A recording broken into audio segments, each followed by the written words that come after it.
So this is just a quick video of the rat rod. Drove it there this summer, naturally aspirated, had a lot of fun with it. Really got wanting to turbo it. So I got a 225 slant 6 out of a 1986.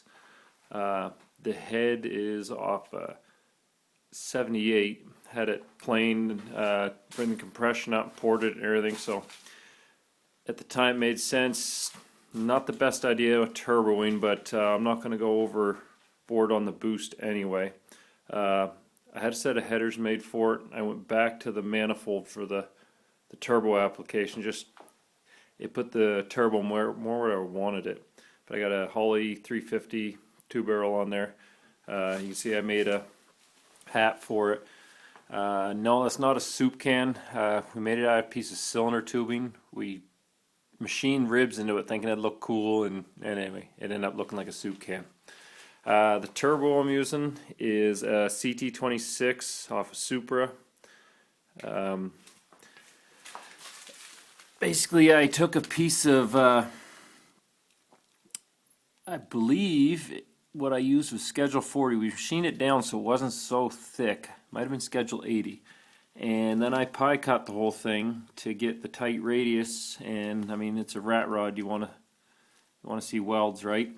So I left them all up. But I used the exhaust pipe just wasn't real thick. And as you can see by the brace, it's not supporting all the weight of it anyway. But just where turbos like heat, I wanted it to be a little thicker wall. You know, just anyway. Want it to carry the exhaust gases up better. Actually, I ended up making the rear flange for it out of just a piece of 1/2-inch plate. Laid out the bolt pattern, got it drilled out to fit the sizes, and then basically took exhaust pipe, and you can see I did pie cuts on it as well. I know everybody likes mandrel bent tubing. I just went this way because honestly I had the exhaust left over from before. Made flanges for the bottom. There's another one that matches it, that meets up for the rest of the exhaust.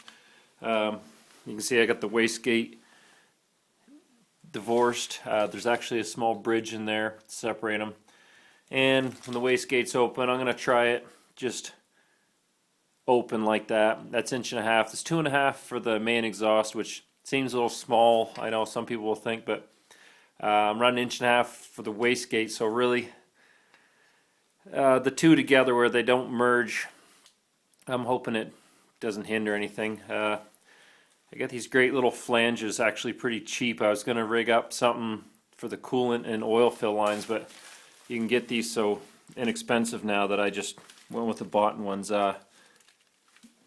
It's actually hydraulic hose, because where I work I can work with the hoses so easy. So I have the fittings. It runs around behind the engine, and actually I got a T into the oil line, and then these coolant lines that come down, I'm actually going to wrap those together. And anyway, they run up here, and you can kind of see the fitting I made to the right of the shot there. It's basically a piece of 1-inch round stock, neck down with a little lip on it for like a 5/8 barbed hose fitting, and then it's tapped for 1/4-inch pipe thread, and then just the 90 to JIC. Anyway, it makes working with these hoses so much easier. Actually, I wanted to be able to run low boost if I wanted.